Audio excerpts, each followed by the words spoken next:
Where were you not from?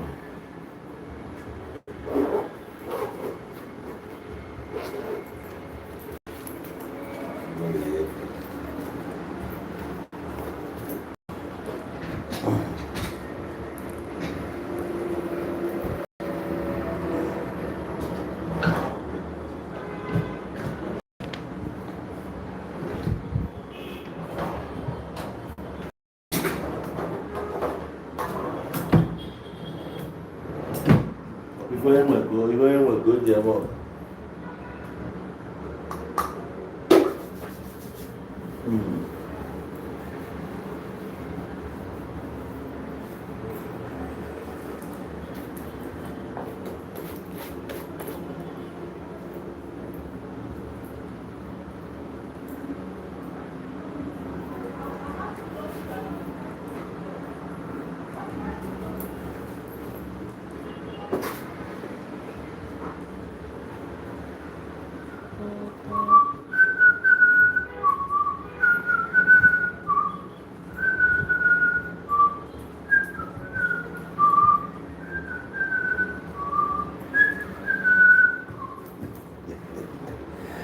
Hey!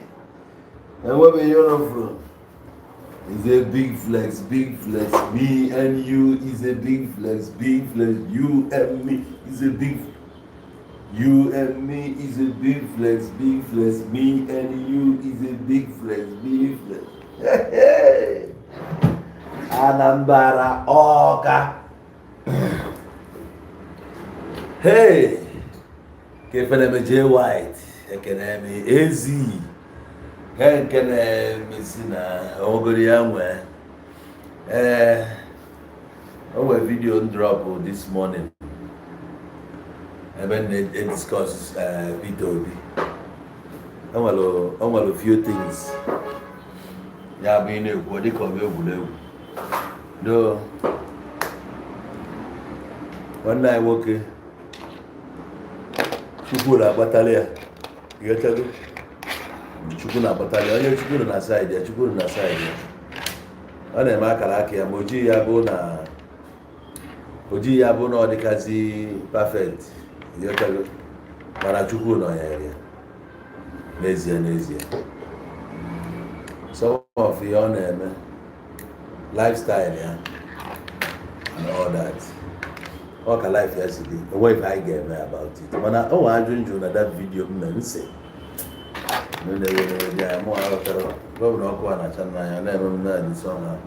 So now, if I join you level, or the way is on your Sunday woman, and in the name of Wega for the world on your way. Niru Chukuna Niru Madu. Onyade generally accepted before P2B. Guys, this 2019 what? Onye gasi na Igbo, not widely acceptable to everyone. Nyoge Buhari nachi due to propaganda the IPOB. Okwara anyị na-eghali anya for nwe quality anybody non a political class nwe. In that political arena, anya dey play part anya ofuma. But every day I never akwa ana marginalize anya na eme anyị ka anyị ka. Anyị chefuo ma no nwere ifebo proper representation, which means party ni ndị a flag that party not in governance. Kedu ife fa na-eme? O nwere isi m na Alex Oti bụ another person wey ike challenge Peter Obi.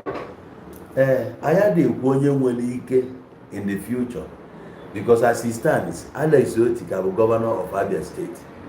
O mebere one tenure wee kwuo okwu ime second one. So for now, onye nke a dị busy onwe office oji. Mana Peter Obi enwere office oji. Ọ bụrụ minister nke oji abụ ambassador, ọ bụrụkwanụ governor, ọ bụrụkwanụ anything. Ọkwụwata. so ọ kwụrụ onwe ya n'ọbịa. How about ndị Igbo ndị ọzọ? O nwere onye Igbo ọzọ profaịlụ ya nwere ike ịgbagotatụ half nke nna anyị ukwu a? That is onye nwere ambition ije for this. Ịmara obusiri ike dị na agbanagbo. Onye ọbụla ama abụ president. Some people feel na fa nwere ike ibido na Senate. Some feel na fa nwere ike ibido na House of Rep. Some asị ka fa jee na State House of Assembly. For the poor na fa actually bụ mayor n'obodo fa. So ekele ọlụ eke. But now as it stands, ana m ekwu okwu presidential. From that video, I took you back to 2019. Oge Peter Obi pụtara as Vice Atiku. More personally, I wasn't happy. Na Peter Obi. I wasn't happy na Peter Obi pụtara as Vice. Ana m eche na ọ kwesịrị ịkwụ onye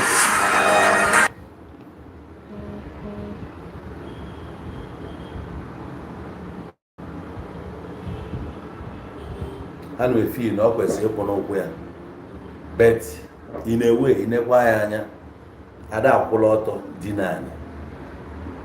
Ị ga-eji nwayọọ gbekpurube because na this arena anọ n'ime, this political arena, or a game of who do you know? Onye ka ịma. O nwere onye chọrọ ime mmadụ introduce. Osia, o nwere onye anya ya, osi onye na my boy be this. That's all that is needed. But na my boy be this. Onye ahụ na-agba na my boy ahụbaghị ya ama. Okonyego bụ na okonyego. Onye ka ị ma. So Atiku na onwe ya, Peter Obi need isi n'aka Atiku malụ some people. Ọ gbagote Abuja anwa. O need ịma ndị mmadụ. Enwere 9th Senate, nwee 10th Senate. Kedu ebe ifiti ike ebe ịma ndị mmadụ? As it stands now, this particular regime nwoke ma kita, those senators nọ kita ka ị nwere ike ịma. Ọ bụrụ na during the time of Jonathan, during the time of Yaradua, contact niile iji oge ahụ etipịasịgo na onwezi ihe eji eme.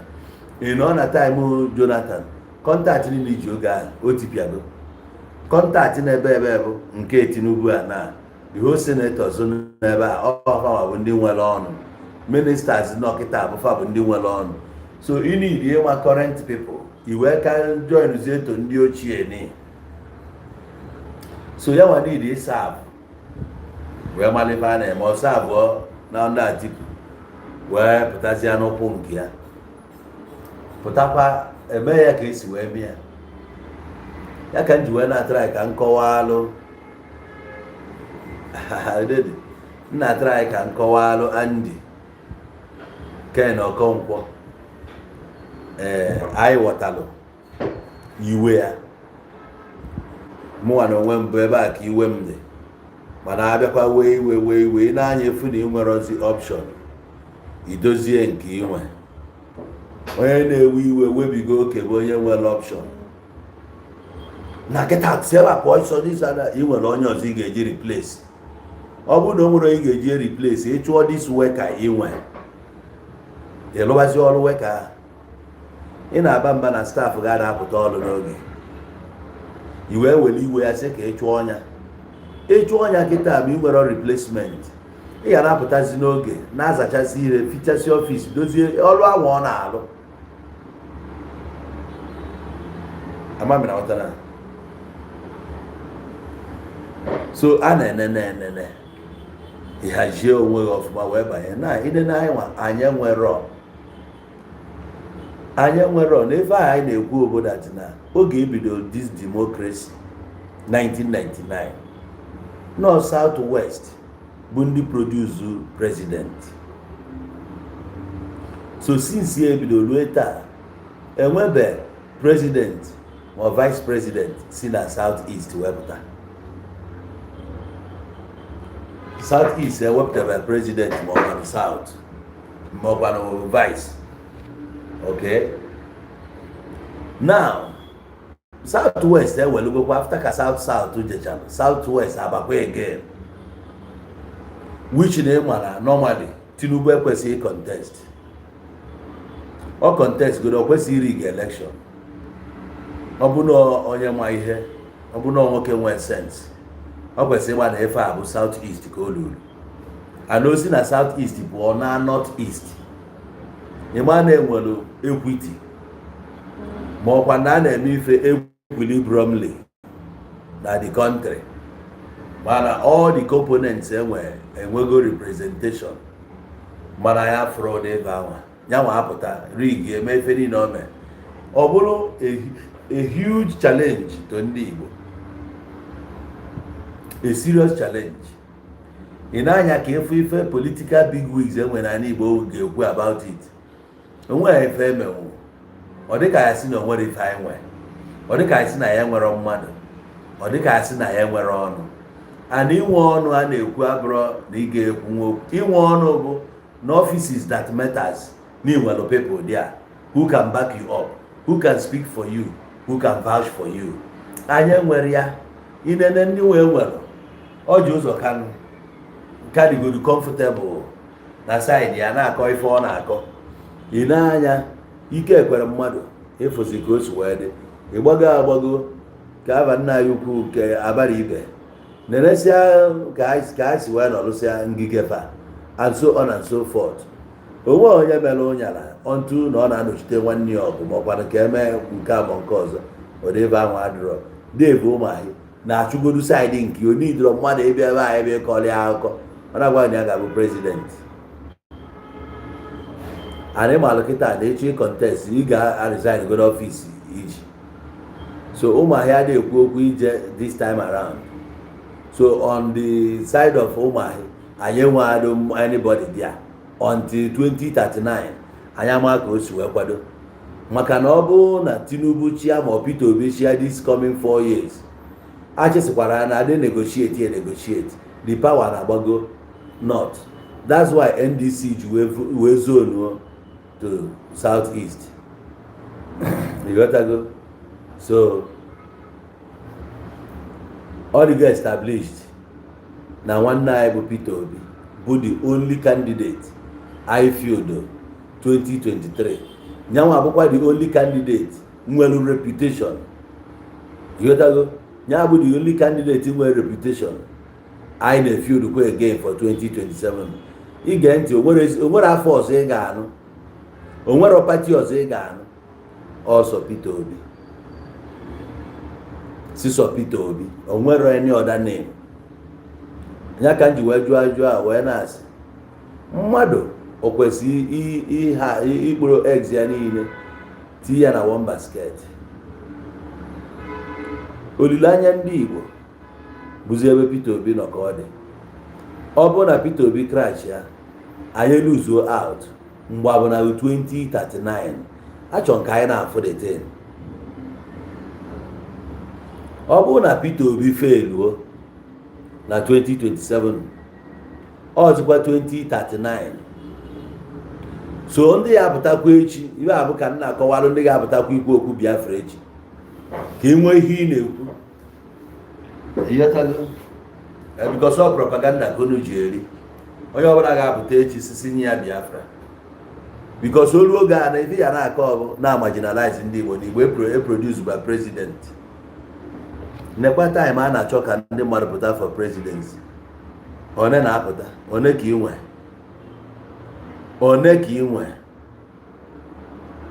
Ka anyị fụnụ ha. Kedu names ị ga-enye nwa anyị na ndị na-apụta for presidency? A ga-eme primaries. So ọ bụgodu na mmadụ itosi Enugu, mmadụ itosi Anambra, Bosi Imo, ịgbago etu a. Na-anya mmadụ ihe na-enwe ihe a na-eme a na-efe ili a.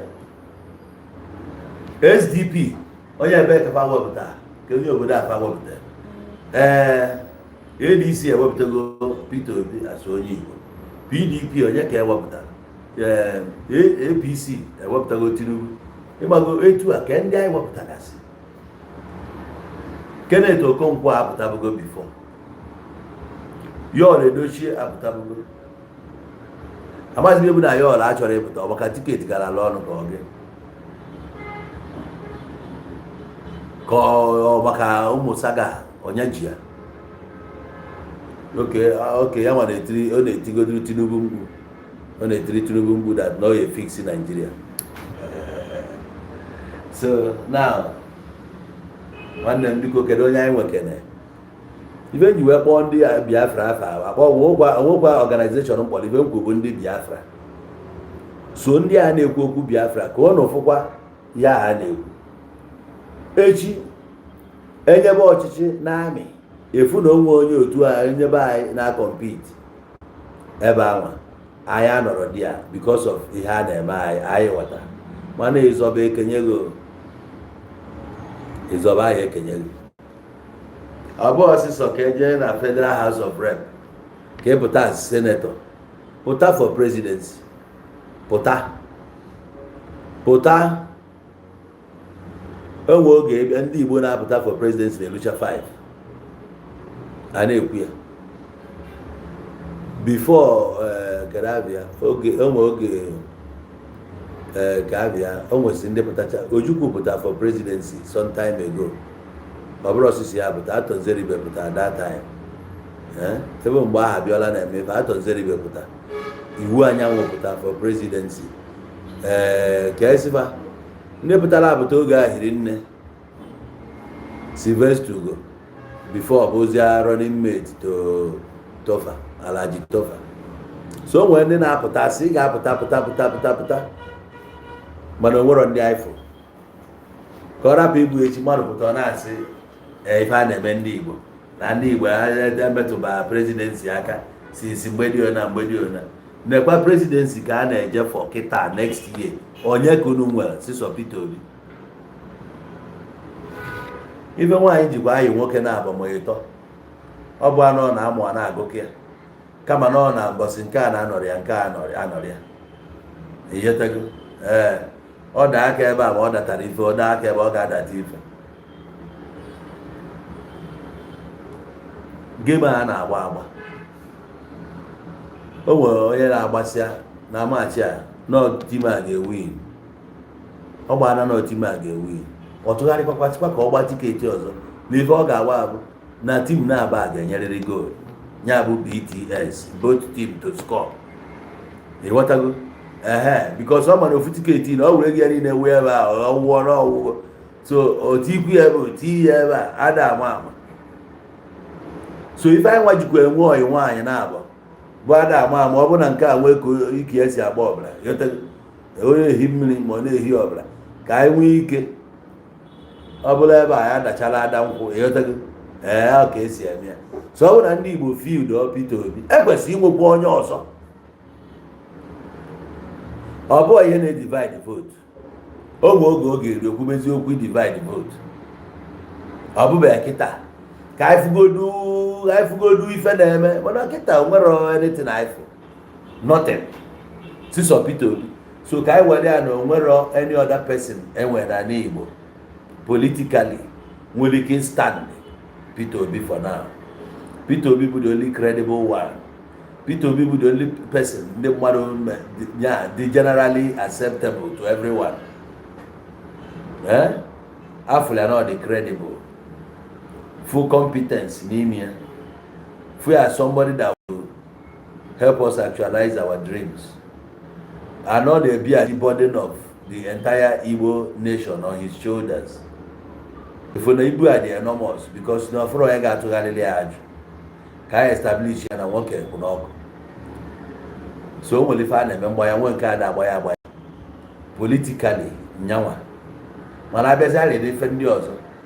Oh, when they came here participating and we are competing, no wherever on your own at the way. Man, I will honor if I put a presidency, ya will the only one who have capacity in an Igbo nine. Ya will the only person who will that mind and ya got challenge with Jagaban. Because Jagaban feel you are the untouchable. Nyaka Peter Obi the only person now where is but the only person on every media team they go about. Ebe na Peter Obi on draw attention. Ebe na Peter Obi nyanwa ka na ekwu. Nwe kwuo n'okwu ife mgwali abụ. Watch a video ya na ebe nkwu na onwe onye ọbụla ji mụgwọ $1 million. Now, mme place onye ahụ under thorough scrutiny. Onye a m ga-ebivu my surveillance camera ebe onye a nọ na-awọchi ya. O megide sọkwuru daịrị keke ka akụgbuo ya kọrọ m akụkọ n'ego m. Mba, ọ ga na-aga ije ka nwa mmadụ na ego m dị n'isi ya. Iyetago n'otu a ka Peter Obi dị. Anyị nche niile anyị eburu trọst anyị buru ife a niile ebokwasị ya n'ọnya nwa ka anyị ma o wee na-abụ moto felu breki n'obi ya rokefe ya. Anwụ onye aboki na-ala amụ ya n'ụzọ nwanne apụta asị na-eburu mmadụ ebe na nwanne abịa n'onye nwa onwere ya nwụrụ n'ugwu Hausa oje anyị ama ekwezi ka ụdị ya na-eme ege maka na anyị chọrọ na 2027 na anyị ga-akwụ aka n'ukwu na anyị akwụ ya aka n'ukwu ka anyị nata onye Yoruba ya n'onwe ka ọ dị onye Yoruba agbaga anyị 1 North before ọgba goolu ọzọ na bụrụ 2 North anyị ama satanizi ya. O nwere ike na ebe a nwụọ nwee ike tisi ọchịchị ya anyị wee nọ wee na-echezi 2040. O nwere ka ọ dị na anyị ga-echegidekwa ụfọdụ n'ime anyị ga-etipịasị nwụọ afọ ya. So anyị ga-anọzi ka onye Yoruba gba anyị 2 North. Ọnya ka anyị ga-eji wee nesie anya si onye ọbụla gbaalụ na nke mere eme. Ndị Okeke anyị ghọta anyị si ụgbọalụ o dibe ị na-abalụ nwanne anyị mba ma ọ na-akọwa ife dị aṅa ị na-ezochinata ụfọdụ ọ bụrụ ife niile ka ị ga-ekwusi anyị nwa ọ nwekwa nke a na-aba ịfụkwa anya ma anya ka ọ na ya fụọ the news. O nwere ka anyị ga-esi mebe anụmanụ a na-akpọ omokri ofilu n'ọrait ya negodu ka o si wee jee ike na Peter Obi maka na emeziri ya ambasadọ o wee jee yiri akpụkwụ na-ekoi koi na-agazi koi Mr. Obi si how are you? Peter Obi atụgharịa na-ene ya wepụta aka ya na-ekene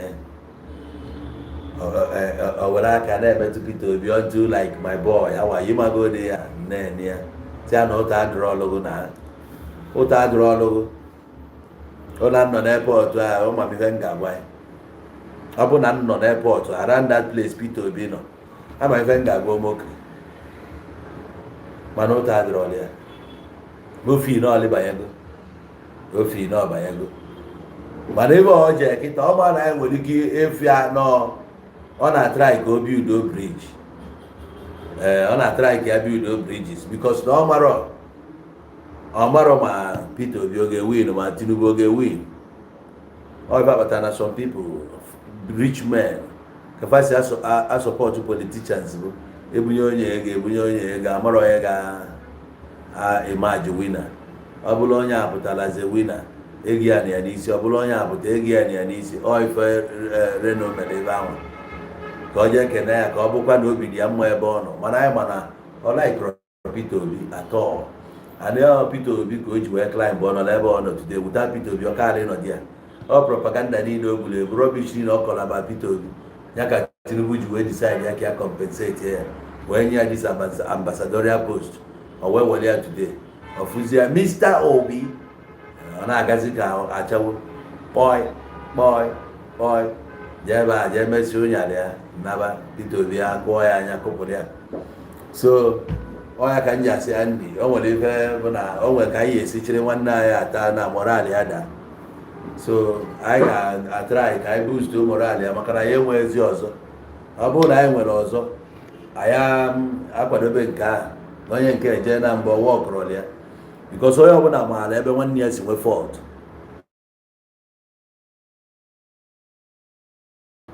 Peter Obi zawa ihe ọbụla emegidere ruo na ka aka ọkpọ Peter Obi a nọ n'ime ya ife ọbụla emegidere ka ada aka na akpọ nọ n'ime ya mgbe ụfọdụ na-emecha ka ndị APC mami na aghọta na iwọchị ị ga-afụ chairman ward 5 n'Enugu APC efu ka youth leader titọlichara ya ticha ife coordinator nke ọzọ anwụrụkwu ya tibi ya tisie ọ ji ikwu okwu asị ya IS man ozugbo ọ nụ IS man ahụ aba ya n'afọ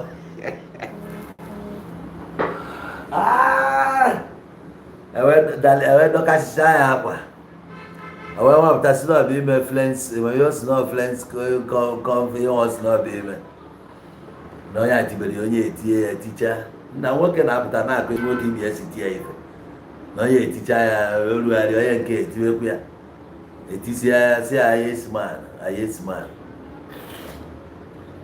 ka m gwara ya na vidiyo ahụ na-edi lọki ọ bụ na-eji onye ike jie ya aka mgbe ọzọ ịghọta ife ndị ọba ji wee sị ebute ego a si ka enye ọfụma ndị ọba ebute ego a si ka enye ọfụma ebute ego si ịtụ ka enye ọfụma ebutela ego na APC chọrọ ịtụ ka ọfụma ebe nji wee were ogo na kọmpi onye abụ ọ chọghị esemokwu ọ chọghị ya chọọ ọ dị mmadụ Peter Obi onye idere esemokwu ebe a ga-ese okwu mana anyị ga-eme ka ọ ghọta na vootu anyị abụkwa ife anyị akọla ụdị akụkọ ege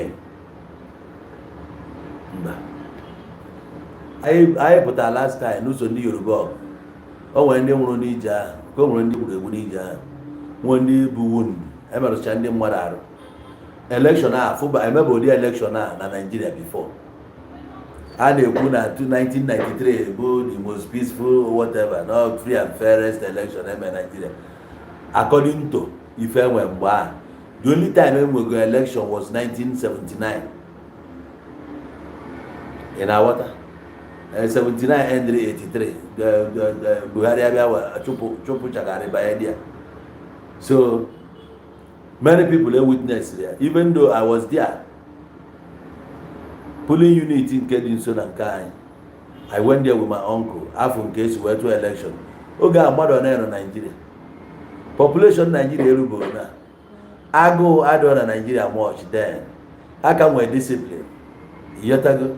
Ndị amị na-achị mgbe so aka nwere discipline n'ime ndị mmadụ decorum dị but since ya ihe agasa na population karịa agụụ dị many things na-eme so challenge dị kịta ga-adịzie too much ewepụta last 2 years in fact 2023 made the election to a point na ndị Igbo tọnụ face ndị Yoruba in their own land si ife nwa na-emechi ya meta ka afịa ife a na-emefe ha in fact if I turn na that election bụ Yoruba versus Igbo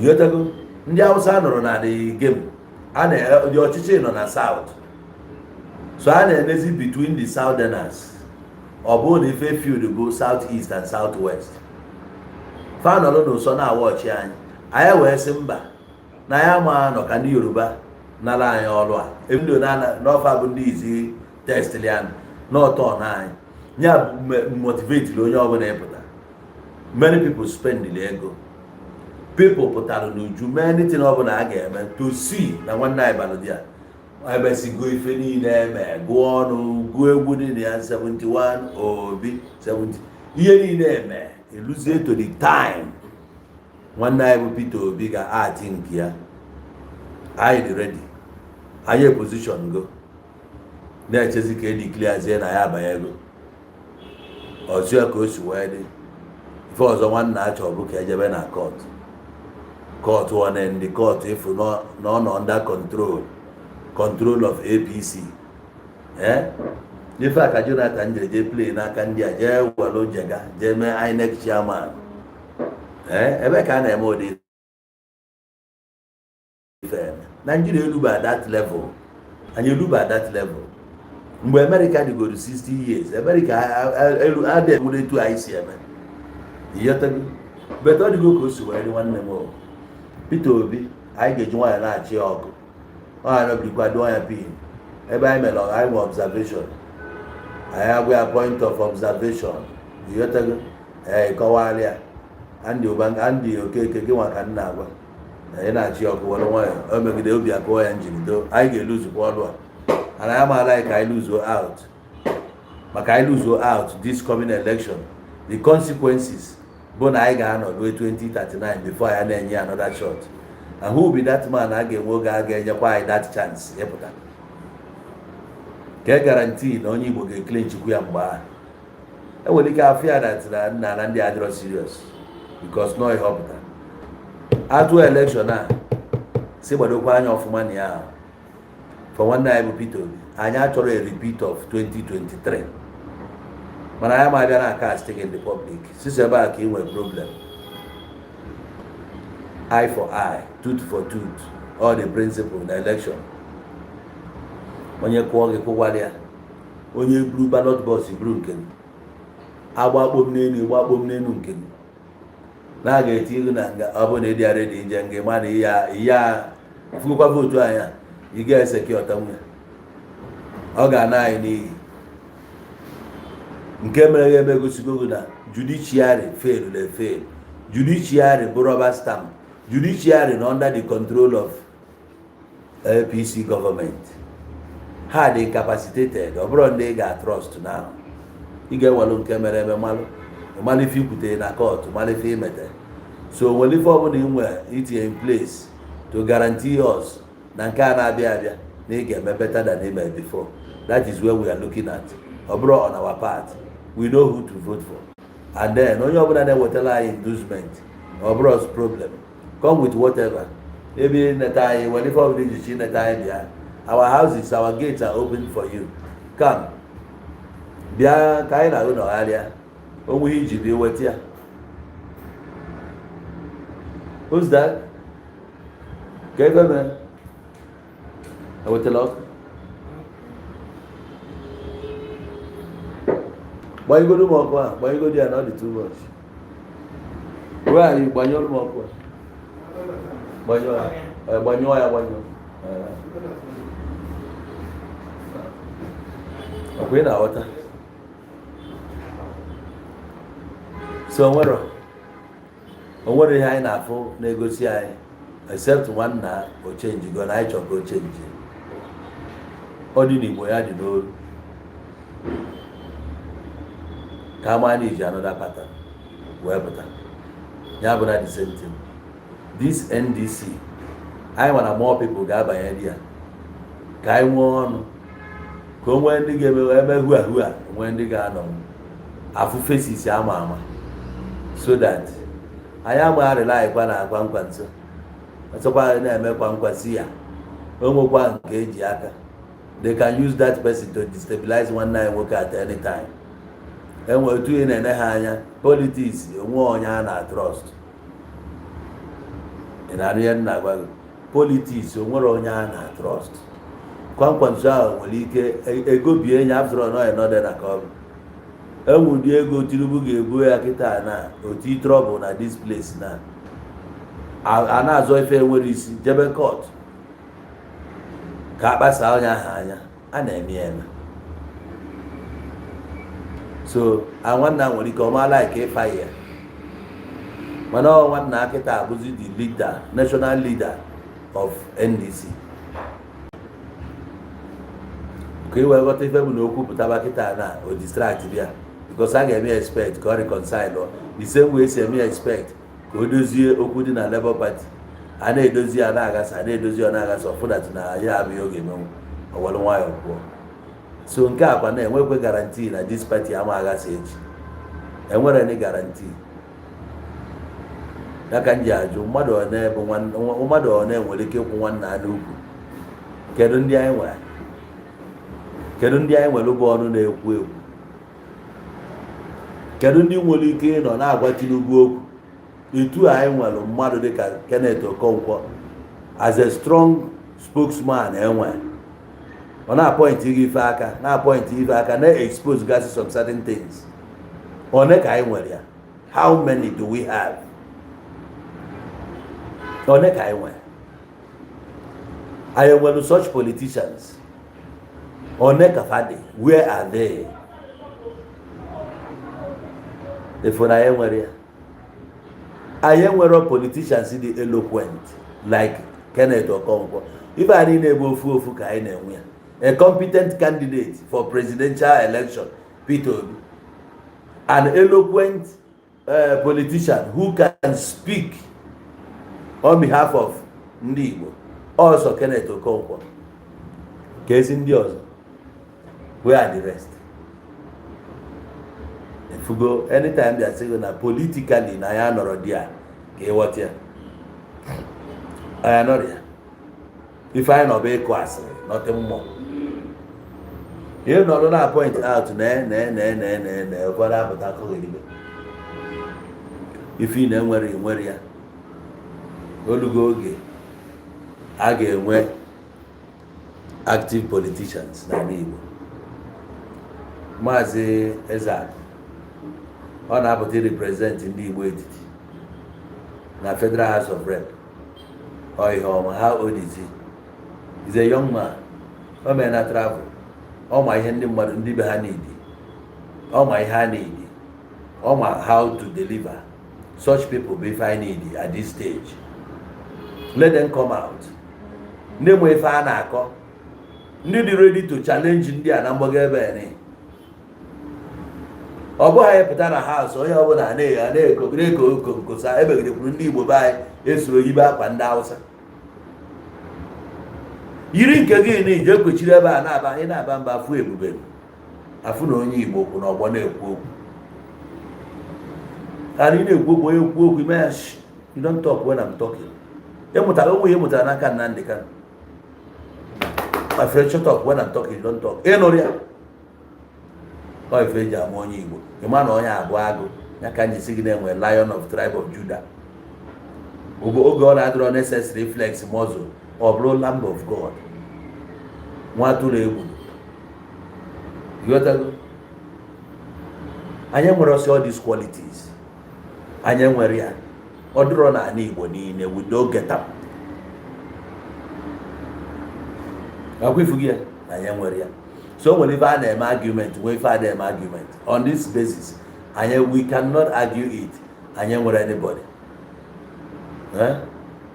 So ya ka ji wedding man if I ga na eme I go na agwa Peter Obi okwu anya da agwa okwu na ya like ya anya da agwa okwu no mkpali anya da agwa okwu na ya agbanwe ya no anya na agwa ya ka o nya ka o were one or two add ya n'ife onwe you are our choice now. You are coming out to defend the eye. Abaye was your right if I cho. I got to work on yourself first. I need you biago. No green no go abrogo apo tabanaka. Also we born and said ya wan ya to akunwe azogo disi onwe. Also na adro serious ka wan na agba na ejide ale aka. Onwe ọsọ ka abịa ewefunu nwaanyị na-agba ala ya na-agba iche onye ọbụla na-azụ onwe. So egwu a na-eje kịta abụrụ egwu ebe abịa egwu nchaga anya. Ọ bụrụ na Tinubu rie amụsụ ije rie your own ị chọrọ ịnata ya this thing at all cost. Ana anyị nidiri ka anata ya anyị chọrọ ka anata ya. I don't was in that why I and like wasting and guys were desperate to be a president. Now what is the good job? Mekusinia.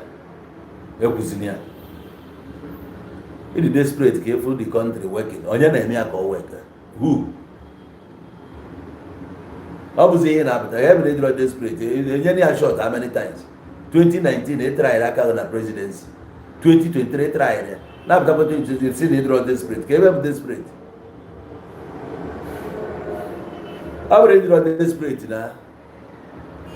But maybe you call now. Phone as a call, I work for me. I already draw desperate. You can't eat gataz. You can't listen back in a bone. We found all the dead. I know why I do with the desperate. What they draw weapon can here. Yeah, bro, I the desperate. Yes. Now Tinubu know we are the desperate. I the desperate for survival. I the desperate to make it. I didn't know. So by idea to see Nigeria working, any the only see an arrow, any the only na amazi enwezi. Tinubu elugo diminishing returns. Unwezi anything nowhere to offer. So use like that language. You are not desperate. Ogabiko, did I desperate? They got the desperate yo. Because this lady was desperate. I had quite ready time and didn't waste time. And I'm sure Obuni will another rival. Obuni will rival and he will get that.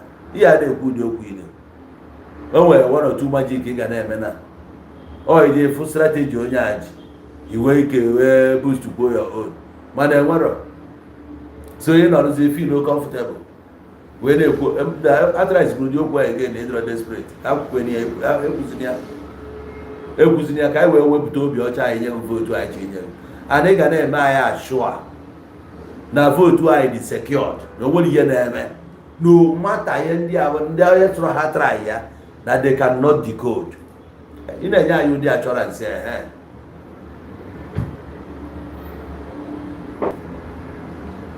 si chọọ ga-achọ ndị telivishọn na-akpọ ọgụ ka eme gị interview ejena badị dị busy osi send ya PA ya ji ebe a je kwuchite ka ọ na-esopụta bụ ofu PA ya ekwu nka gị wenu PA gara eje na-represent baa n'ụlọ na-eri nri ka ịdị yọng na afụfụ a nọ n'ihu ọ dị too much baa na-eme gym na-eri ife na Soludo na-eme gym ọ na-emebugoro ya before eje gym na prepare ịghọtago apụtazina si afụzinago a na-adịghị okisi niile na-ajụghị ịkọwa na ihe niile ya akọwa na 2023 ife need kịta bụ use your media team bubezie propaganda niile ị ga-ebu na onye asị ọ bụ na onye ahịa electricity si atụghị ya vote ka ihe ọ pụtasị ime again anyị busaa ya everywhere ọ na-apanik ebe ọ nọ ofukpulu okwu ka ikwu Jizọs kwu nke ya na akapa na nwụ na oje na-eme na ebe nwa ị nọkwa n'ime ọfịs gị kwuo ofu ebusaa ya everywhere every radio house media house niile na-ebi ya ọ ife need apụtasịna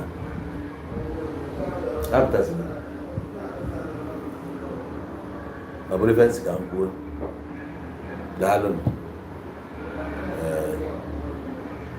ọ bụzi a na-echọ ineneda vidiyo ọfụma ka just live broadcast nna chọ ka m nweta n'isi njedebe na thank you for your listening ear daalụ if anyị na point out bụ etu o si wee dị ife anyị chọrọ anyị ji opportunity a yọọ nwanne anyị bụ Ken Okonkwo ya butuo many people akpọba gị afọ ọjọọ na-akpọ ya nke a na-akpọ ya nke ọzọ mgbe nwaanyị ike subscribe to that kind of nonsense because no cool opinion ya na call Peter Obi out ka ị ga-eji wee si na ọsabotu a ma ọkọbịa nke a ọ na-adị anyị very easy na ịkọ ọnụ ma ime nkọghị ijiro fact anything ọ bụla na-ekwu about Peter Obi for now go real nọ na ị na-eme ya na anyị bụ nwanne na-eche aka okwu bụ tie mana ọ bụbụ ya ọ na-ekwu ọ bụ eziokwu Israel bụ inene ya ọfụma which na ọ bụrụ na Andy a na-apụta for presidency na ọ ga-use one distance against onye a normal esi apụta debate ọ pụta debate ịghọtago kịta enwe ife a na-akpọ logic ka anyị matazie ife ka anyị rapụ ide eme nkọzi na onye akwuru about onye agwa ya anyị ga-ayọ ya aka nyọ ihe akparị ihe ọbụla ọ na-eme bụ right ya ọ nọ within his constitutional right ịghọtago ịchọkwa ije na constitutional court ije ka ịma ma ọ bụ eziokwu ma ọ bụ eziokwu ịghọtago ihe ọbụla ọ na-ekwu bụ etu o si dị all right ya ikwu this is why I cannot support you when I supported you o place ya ebe a nke nwa ka ọ dịle ka nta ife ahụ okwu ọ bụghị kparịbịa ndị Igbo mere nke a Igbo ebe si ejizi na ụmụ emotions apụta n'ihe a politics ka a na-eme in politics a na-etinye emotions ya ka o ji na-abụrụ game of the weak or game of the strong men ị ga-adị strong wee bata na the game ọ bụrụ egwu ụmụazị ọ bụrụ meeting ụmụnna ihe abụrụ position of PG ọ bụrụ igwe obodo ife a bụ presidency a na-abịa through political powers so eche bịa na ị ga-adị strong enough your opponent if ị ga na-achọ weaknesses ya ị capitalize ya wee weak the campaign base ya ka ike gwụ ha onye bụ ife anụnwa Andy na-ewo kịta na ya si nwanne m akanyọ ife niile na-ekwu bụ correct ma gido ka izochinata ya na o nwezi ọzọ anyị nwe na ọ ga-amụta ọ na-elen small ọ bụ na anyị nwere much around our place by na ya nwa amụtachọrọ ihe niile ma ya nwere ya mana ije na north ha nwere ya too much ọ ka nkụ ndị nwe presidential ambition ma ndị pụtago before Atiku apụtago over 30 years na isi so anyị nwere ụdị ya politicians anyị niile anwụkpọọna ọkwa dike anwụọna igwe mba zuru ike anwụọna iwu anyanwụ anwụọna atọzeribe anwụọna bụ ke nke ọhaneze ọnwụọ ndị ọhaneze mmadụ na-aba anwụọna ike ekwere mmadụ nọ na nga etu a idenesi efe na onwe ndị anyị nwe ji nwa obodo ike agwụna nwoke ọ ife anyị ugwu anyị ka ị ga-enekwasị anya onwere gịnị ka o mepụtara n'Enugu asị na ọrụ model o nwere anyị ịghọtagodi ya so ebee ka kedu ndị all new set of players befepụta Peter Mba kịta o nwere oge Peter Mba bụgodo onye gwogotigwogo ịghọtago osendrọ mgbe chi mara oke nna m anyị nọ na ya na-eme mgbe ha ka na ema tutule eji ya mana ọ gbapụtago kịta mana ịnekwa ya anyị ị ga-amakwa dat na is a politician mana ọ politician aka ndị Igbo ọ dịsị fully groomed into it ịnekwu nke Anambra bụ Soludo gịnị ya na-ekwu okwu mgbe ụfọdụ ọ sị gị mana ya bụrụ politician okwu gị ya ọ gwara ụzọ ọka sị ka ya bụ ya ka o si dị unu mana ya bụrụ politician so ifu na anyị nwere much of politicians around mba anyị nwere ya somebody ndị zụkọtara afịa mabanye dị ya somebody like Ifeanyi Uba may so rest in peace somebody like Peter Obi may you succeed and so on and so forth as a banker as an entrepreneur and all that CEO you know na-eke Èlse a banker from there ọbanye ebe etu a ka ọ dị this guy bụ Matias Cesar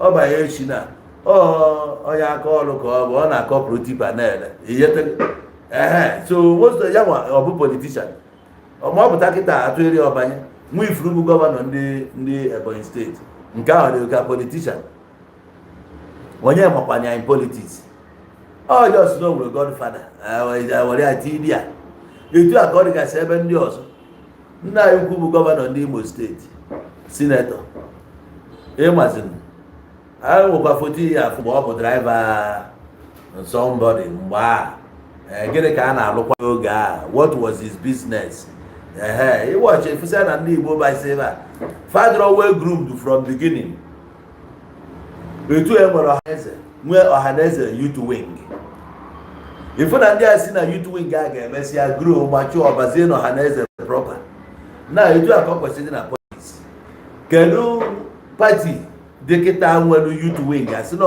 na ndị a nụnwapụta kịta si na dia youth wing wepụta enwere ya ndị dịgo well groomed ga na-agwaghị etu o si kwesị dị na parliament nke nwa bụ chief ahụ n'ebe a si senate president a na-agwaghị na ọ na-agwaghị sị na constitution kwuru ife dị na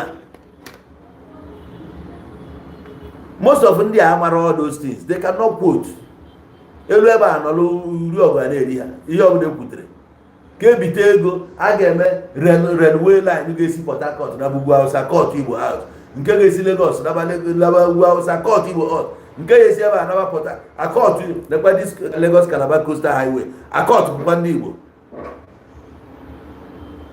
mana onwe ndị na-ebe a ọ dị ka somebody like me nọ n'ebe a apasị ya ife dị ka ice habit ụdịbe adịrọ ice gịnị habit nke bụ senate president ọnụ anyị ji wee mee nọ ice habit ọ ga-agị nwa ka mma na-agba n'anwụ nke nwa ya bụ mgbago na wafọ iyo mana anyị nwere ya na anyị nwere ya o nwegasị ife ị ga-anọ n'akụkụ na-agba ndị mmadụ ọ kwara na-eme politiks anyị na-enegalụkwa another countries anyị etufasi akarị their own ọ bụgo na their system of government abụrụ dị anyị na practice mana o nwere ihe efu each of them nwere parliament ana ebe a ka a na-decide so members of that parliament a na-afụ ha a na-ehiti ya na UK anyị na-afụ ya a na-ehiti ya na South anyị na-afụ ya and so many other places. So what are you not telling me? anyị kwesịrị inwe ndị that can stand watch na my local government oge the local government chairman our mayor na-eme ifene agwara ya do not ekwela ka ndị a na-achịgharị na control gị ịbanyego di abụ na ịbanyego na ngige na ọbanya rụọ ọrụ ya ịbanye di a don't allow this people to put you around nwokwu aka gị rụọ ọrụ gị nọ ifi wee ebe a 4 years or 8 years rather isi ebe a pụta afọ ahụ ga-adị rekọd adị ifu bụ onye chịsị ịnụ pụọ asị na onye a bụ idiot na ọ kwesịrị ije ebe a no a waste of time na o jere ebe a jee waste ndị be ha time ọ na-eme ọ bikos na o jere ebe a jee bụrụ obedient servant ndị godfather akwagharịgide akwagharị fulfill their own purpose gị nwazi as a young man bịa n'ọchịchị ma ga ama na ihe ebiri ime.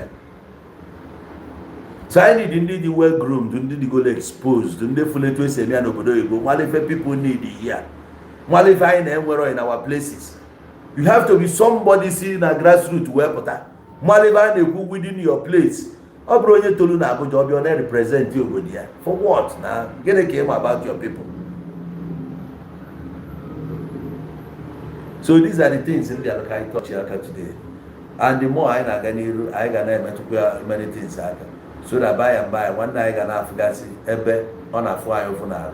Come on, look, my adjustment. Mali for add, they forget weapon. Thank you. For the one. Messiah get one.